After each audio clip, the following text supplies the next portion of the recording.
So it's Cheltenham again. It only seems like, well, I don't know, a year ago since it was Cheltenham last time round.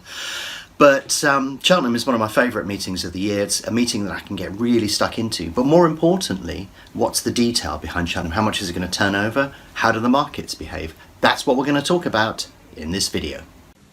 If you're interested in learning more about BetAngel, its tools and the opportunities they present, then why not visit betangel.com today and download a free trial. So Cheltenham is one of my favourite race meetings of the year. You tend to go through a lot of the winter with not a lot of activity going on, where things seem to be quite quiet. You've got some pretty awful markets and nothing really seems to happen. So Cheltenham is, really the thing that kickstarts the whole year for me. February is quite quiet, and then as we head into March, Cheltenham is the obvious highlight on the racing calendar. Now, I've been trading Cheltenham since 2004, so 13 years ago was when I first traded Cheltenham and started keeping detailed records on it. And it's interesting, actually, if you look back at 2004, you'll notice actually that, the markets aren't radically different really from back then. The amount of volume that was available, the amount of, because one of the characteristics of Cheltenham is that you get outsized money on either side of the book. And on this image that you can see from 2004, you can see that there's the best part of sort of 30,000 on either side. And this is the thing that stands out with Cheltenham, is that some of the money on either side of the book will be absolutely massive. So it trades very differently from most of the conventional meetings that you will see. Some people love it, some absolutely hate it. And I have to admit that I love it because it's one of few times in the year that I can just completely go for it. When you're stuck on a Wolverhampton or Newcastle on a Friday evening and you're trying to squeeze through 100, 200 quid or something like that, that can be quite frustrating at times. So for me, Cheltenham's a breath of fresh air where I can actually use large amounts of money fairly easily without too many problems. And for that reason I enjoy it, but obviously that does create problems for a number of people. If you're using £10 and you're stuck behind a queue of 30,000, that's going to be intensely annoying. I can totally understand that. But, it's an opportunity to learn about these biggest markets. Because I've been trading at Cheltenham since 2004, I've probably traded about 300 or so races. So pretty experienced in the scheme of things. I'm pretty used to it. But if you're trading it for the first time, it's probably going to feel a little unusual. Now, the reason for the focus and the amount of money that goes through Cheltenham is simply because of the enormous amounts of prize money that's available and the quality of the racing that's going on. So if you look at this screenshot, you can see that at Cheltenham we've got $500,000 in prize money, and then look at the other courses. There's absolutely nothing there. It doesn't mean that there isn't an opportunity there, it just means that the markets are going to behave very differently. So as a tendency, what you tend to do is, I will trade Cheltenham and that will be all of my focus, and I may have a little dabble in some of the other markets, but I'm not really going to be too fussed. And liquidity will arrive earlier at Cheltenham than it does with other race meetings. So my focus would be Cheltenham, Cheltenham, Cheltenham, and I may do a couple of other things if those opportunities present themselves. But because of that enormous amount of money, what you tend to find is there are big sums of money on either side of the book. And that can be an issue, as I've mentioned. If you're not used to that, it can be surprising to see how much money there is, and the fill rate slows right down. So the way that you would trade at Cheltenham is very different from traditional meetings. Odds tend to move slower, but they tend to be more deliberate when they do move. So basically, if you're going to do a trade, do it, stick with it, and see it right through, because you may have to wait a while for both things to happen. But you may also want to start trading a little bit earlier. You may find that you can start earlier out. And that's what I tend to do. I tend to get stuck into Cheltenham fairly quickly because the volume, you're going to average, 4.5 million a race or so, which is 10 times what you'd normally see. So as a consequence, you can get involved in the market a little bit earlier. So I tend to trade the markets for much longer than I do during a normal meeting. Now, of course, you get the same volume profile in that the money arrives quite late, but that money will just be substantially more. So, instead of seeing £500 a second, as you would probably see during the week at the moment, you may be seeing 5,000 a second coming through in the latter stages. But the overall traded window expands a bit, so you can trade for a lot longer. And really, if a horse falls at Huntingdon and that race, is going off, and the money will still be around at Cheltenham, people will still be actively betting on it. So it has a lot of focus. And you may find that it sort of kills some of the smaller meetings as well. So I'm less inclined to trade the smaller meetings, because I know if I get a race right at Cheltenham, I'll do fantastically well. And therefore I put all my focus into that. It's sort of Cheltenham or bust for me during the week, because that's where my focus is. If I do well, I know I'll get a really big result, and that's what I'm looking for. If I don't get it, I'll be a bit disappointed, but ultimately I'm sure that that big trade will come through at some point. But some of the money I can trade through Cheltenham can be pretty large because of that huge window and because of the large amount of money that's traded. So during my course, I show people this image, which is of, and this isn't the biggest by far. This is not the biggest, but it's regularly at Cheltenham. It's possible for me to squeeze through perhaps 100,000 on either side, or more. Or less if the market's terrible. There will be, so for example, when Duvan is racing next week, that will be at a very short price. So even I may struggle to do anything useful on that, because there'll be unbelievable amounts of money on both sides, and I won't be able to get that turnover going through. But you never know. You just never know. But yeah, turnover-wise, you can turn over significant sums of money at Cheltenham if you go for it, if you're aggressive and you put your orders in early and you really trade it as much as you possibly can. Which is what I tend to do. It's very likely that I will pick off a good result, and I'm looking for a good result. So if we go back in time to when I first started trading Cheltenham properly, in inverted commas, when I really felt I understood what I was doing and really went for it, back in 2006 I'm looking at here, you can see that I did pretty well, and you can see I skipped most of the interim races and just focused on Cheltenham. The following year I did even better, and the results were getting bigger, and then you can see further forward again they're getting even bigger. But typically, if you look at this in a little more detail, we'll hold this image on the screen for a little while, what you'll tend to find is some of the results come from, the feature races, because that's where the money is. When we look at this Duvan race next week, that will probably turn over 10 to 15 million, I suspect.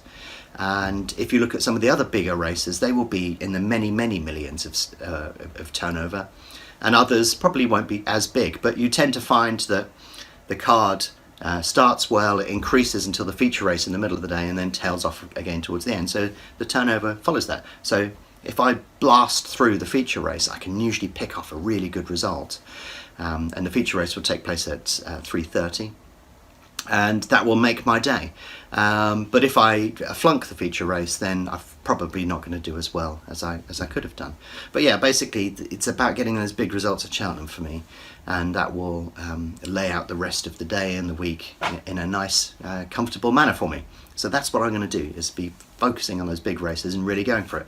Now, I appreciate if you're doing this for the first time, it will be unusual. These markets will look unusual for you. So let me talk a little bit about what you'd expect to see rather than what I've done or what I expect to do. Let's have a look and understand how the markets are likely to behave. So typically this is what you would tend to see in Cheltenham. There's so much money going through the market that even a large order won't disrupt the price that much. Everybody knows the form line of these horses. They tend to be well understood. People tend to know what price they should be. Everybody's betting on them. Nobody's exposing themselves to adverse risks, so the price tends to be pretty static. They tend to be slow markets. So if you're expecting the price to go from 170 to 260, such as you would find on an all-weather meeting, it's probably not going to happen at Cheltenham. Nothing's impossible, but it's much less likely at a large meeting like this. You can see on this image that we've got here that there are a couple of large order spikes, and it's had no impact on price. And that's typically what we tend to find at Cheltenham, especially in the more competitive races. When you get to shorter prices, you tend to find the market will move around a little bit. But when it does move, it will be decisive. So you may, at a lower quality meeting, tend to be able to get away with the price moving up and then coming back. At Cheltenham it tends to move up, but will never fully retrace because you run out of time. The moves are slower and more deliberate. So you have to be more certain about your trade that you're doing at Cheltenham, and you would tend to have to stick to it. But typically the activity will be, as you see on this graph. The price has been at 4s for ages and doesn't really go anywhere. Moves up slightly, moves down slightly, but doesn't really go anywhere at all of great interest. And in the more competitive races, that's what you tend to find. You can see this one is a little bit more variable, but more or less exhibits the same characteristics. However, in recent years, there has been a tendency for the markets to be a little bit more volatile. And this is in line with what we see in the markets in general. And it's surprising to see this at Cheltenham, but this is something that you need to keep a lookout for. And if you go onto the Today's Racing thread on the forum or any of the dedicated threads around Cheltenham, I can give you an idea of what I'm seeing and how that is behaving within the markets. But in recent years, over the last 2 years, I think it was probably 2015, we first started to see this. There have been some markets that have exhibited this sort of behavior. If we look at the graph, or the graphic that we've got coming up here, you can see it's a very unusual move for a market like Cheltenham. So my advice to you is that you may want to start looking for these sort of little opportunities within the market. The market's a little bit more fluid than it used to be, and in fact people like me putting through larger amounts of money are probably under a bit more threat than they used to be, simply because if the market moves and we've got a very large position in the market, we're going to have to move that position. So yeah, it'll be interesting to see how this exhibits itself on the first few days, but we have seen a few markets in recent years where the move has been a little bit stronger than it used to be. And with that in mind, have a look at this particular market here. This was very unusual from, I think it was last year. I'm trying to remember if this was last year, but lots of heavy backing late on within that particular market. But if you're actively trading the market, you'll be able to pick up and exploit that.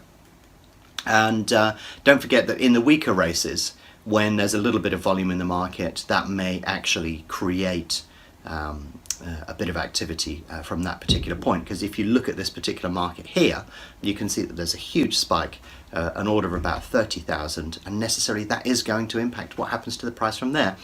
On the far side of this particular graph, what you can see is as the price runs up and away from the current price, that has created like a domino effect. So as people were trying to get out of their positions and realizing that we're in trouble, that's helped push the price out just that much further. On this particular graph, I'm picking these because they stood out. These aren't the norm, but they stood out. On this particular graph, you can see that the price was backed in heavily, and then it stopped at around 5. And there was a lot of activity on or around 5, which basically appeared to be people just saying that it wasn't going to go any lower, and you got a bit of a bounce from there. So yeah, keep an open mind on things like this. We'll find out. Every year is slightly different. The market is not going to trade like it did in 2004. It's not going to trade like it did in 2010. And it probably won't even trade like it did last year. But we'll find out, and it's worth keeping up to date as you go through the card. Go into the forum, see what comments we're making, and we'll get an idea of how things go from there. But the predominant characteristic is that there's a lot of money in the market. And when you look at the ladder interface and you look at those 3 prices around the touch price, you'll find that there's significant amounts of money. So that can be a bit bewildering if you've never seen that before. And look how tight the traded ranges are. They're going to be very, very tight and working within a very narrow traded range. But that's quite normal for Cheltenham. You'll tend to find that as prices move around, prices will bump up and down, but tends to stay in quite a narrow range. And that's the norm. That's exactly what you'd expect to see. You wouldn't expect to see unusual adverse movement, apart from perhaps on some of the smaller races where the money can move the market a little bit more. So if we look at it from a broad perspective, Cheltenham last year turned over just over 100, or just under 120 million. It's generally been in or around 100 million a year for quite some particular time. And the interesting thing I've always noted about Cheltenham is the amount of money that goes through the in-play markets are actually a fair bit lower. So when you look at the in-play markets at Cheltenham, you tend to find that they turn over just a little bit less than you would typically expect. But if we look at Cheltenham from a broad perspective, then the turnover is rising. We're seeing generally a lot more volume go through Cheltenham than we have in previous years, but it's been a bit up or down. It'll be interesting to see where things go from this year. Now, if one of the really amazing characteristics that's come out of Cheltenham in recent years is the average SP that is resolving. So SP is the starting price. It's the value you get if you go into Betfair and you do a tenner at 5 and you take SP. If we look at the book percentage at SP, a book percentage of 100% means that the market's perfect and the layers aren't winning more than the backers and the backers aren't winning more than the layers, blah, blah, blah, blah, blah. If you look at a lot of the big races, you know, some of the sort of 15, 20 runner fields that you get at a meeting like Cheltenham, you'll often find that the bookmakers will be pricing those at 120, 130%. You know, they will be doing big numbers. But look at the Betfair SP. The Betfair SP is just going down and down and down and down. And indeed, last year, the Betfair SP was actually below 100%. So this is basically saying if you backed at Cheltenham, then you would have made money. Because simply there were so many layers in the market that it distorted the market so much that the backers ended up with an overbroke book, which is incredible. There's absolutely no reason if you're going to place a bet at Cheltenham to not use the exchange, because you will get absolutely stupendous amounts of money. Why would you bet with a bookmaker where you're going to lose maybe 20% of that bet in the overround to them when you can back at SP on Betfair and get an overbroke book? It's absolutely amazing. I never thought I would see it, but it's there. And you can see that over time that trend has basically been coming down to smaller and smaller levels. And indeed, if you actually look at the results from last year, which we will pull up on here now, you can actually see that over time the average SP has been declining. In 2016 the book was overbroke, which is just incredible. But look at the number of races in green.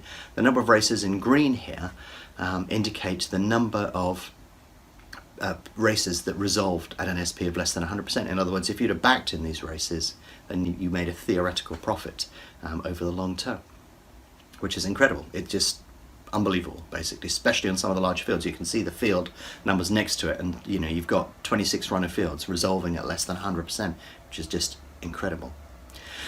If you're into dobbing, be aware that when you're looking at the in-running markets, they tend to be much narrower ranges. So if you're dobbing, if you're going for a 50% offset, it doesn't tend to work as well at Cheltenham, and the average ranges at Cheltenham tend to be much lower and much tighter. And also the average volume that's matched in running at Cheltenham is a bit lower compared to the pre-off pricing than you'd see elsewhere. So different characteristics on the in-play market. I'm not particularly sure why that is. Maybe you want to suggest on the comments why you think that is the case. But be aware, if you do dob, you're going to have to reduce your percentage to have any chance of getting filled in that particular market. What we're talking about backing and all of those sort of things, the interesting thing is with the book percentage slipping down to 100% or slightly below, the wonderful thing about this is if you back on something, it's likely that you're going to get a really, really good price anyway. But think about it. If you back more than one runner, if you do a Dutch bet, then you'll be able to capture a lot of that value at much, much less risk. So it's interesting if we look at the performance of the individual runners from the favourite to the 10th favourite, if you can call it that thing, from runner 1 to runner 10 in odds order, however you want to describe that.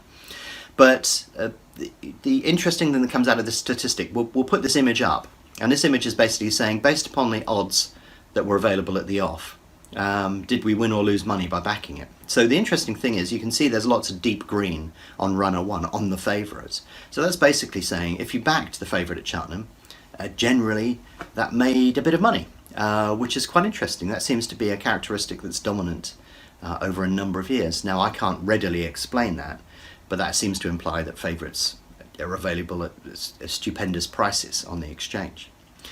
But if you look at runners 2 to 6, you tend to find that they're not as good value. So that's sort of slightly anomalous as well. Although you can see there's some years where they're up, some years where they're down, and so on and so forth. But look at that little window between runners 7 and 10. If you look at that window, you can actually see that there is some value there. So if you're Dutching, the favourite seems to be good value, and runners 7 and upwards, but for some reason. Once you go beyond 10 runners, it tends to go back into decline. So, you know, that there's a sweet spot there between runners 7 and 10. For the odds available at that price versus their chance of winning the race seem to be moderately favourable. Now, of course, we're on a small sample set here. We've got 7 years worth of data. But it was an interesting anomaly, and one that I thought I'd point out to you. If you're not backing the favourite, then maybe Dutching a combination of these runners may actually produce a result for you. If you look at where the winners come from, obviously predominantly it's favourites, but you can see there's a mixture of different results here, and there are quite a few winners that come a little bit further down the field. So, you know, that's quite interesting in itself as well, and that's sort of probably reflective on what we see in those numbers that we've just seen as well. But yeah, you know, again, I put this up there for you just out of interest, really. I'm not going to use this for any particular reason, but nonetheless, I thought you may get some interest in having a look at those numbers. Now, in terms of how Cheltenham trades, we have had this discussion at the beginning of this video where we're talking about how it generally behaves. But one of the characteristics that I've noticed over previous years to now is that the average traded range is expanding. So if you look at the average traded range of the favourite, what you tend to find is that it's gradually getting wider. So this tends to go against or be less favourable to people who are trying to nip in and out for a tick, and it tends to be more favourable to people who are trying to pick a direction. So if you're trading a direction, and that's the style that you're used to, you may find that there are more opportunities this year. You know, if we, I hate extrapolating things, but you can sort of see that there is a trend here. Basically, the markets are getting slightly more volatile over time. And in fact, when you start looking at the way that the markets behave, that seems to be a factor that's predominantly limited to the favourite. The money on the favourite is quite high, and that seems to be pushing the price around a lot more than it used to. Now, the interesting thing is, if you actually go a little bit further down the field, if you go to runners 2 to, I'm trying to remember what it is here, about 2 to 10, that volatility drops off again. So if you're trading the favourite, expect a bit of movement, but if you're not trading the favourite, that movement is being really fairly consistent over a number of years. So it's the favourite that tends to be moving more nowadays than anything else. So if you get into trouble on that, you're not enjoying it, and then skip and move down the field a little bit. It's only when you get above sort of runner 13, 14 that the average amount of ticks that it moves starts to get a little bit wild again. So yeah, it's an interesting point, and one that I picked up when I was analysing the data, is that that average traded range is getting much bigger. If you're looking at laying the field, here are some stats for laying the field. Again, I would impress upon you that the in-running markets behave differently at Cheltenham. They're not the same as you would typically tend to expect, and therefore you need to lower your expectations in terms of the activity that you expect to happen. They tend to be much less variable, and the market tends to decisively go for something when it's in running, whether it's running badly or well, and there tends to be less opportunity there. So yeah, quite a long video. There's lots of stats in there. You can pick and choose which ones are of interest to you, but I hope that that has been of some interest to you. And I'm hoping that you're going to have a good Cheltenham. I really like this meeting. I'm going to really go for it. On the feature races, I'm going to try and get a really stupendous result. Hopefully I'll be able to post up some of those for you. But it tends to be a week that's quite intense for me, so I'm quite relieved when the week is over. Because the expectation is high, I have to deliver to that expectation, and I'm just glad when it's finished, typically. The only year where things went really wrong was in 2008, because we actually had Cheltenham abandoned for one day there, and they tried to crunch all of the meetings into the second day, from the first and the second day into one day, and that was a bit of a mess, to be honest. That was a year that I remember quite well in terms of being difficult, but most of the other years have generally conformed to what we expect over time. So anyway, hope some of that's been useful to you. I'm looking forward to really giving a good go next week, and hopefully I'll be able to report back to you on how things are going. But check out the forum, keep in touch on social media and so on, and you'll be able to get an idea as to how the markets are behaving and anything unusual that we've seen. So anyway, best of luck with Cheltenham. Hope you have a good one.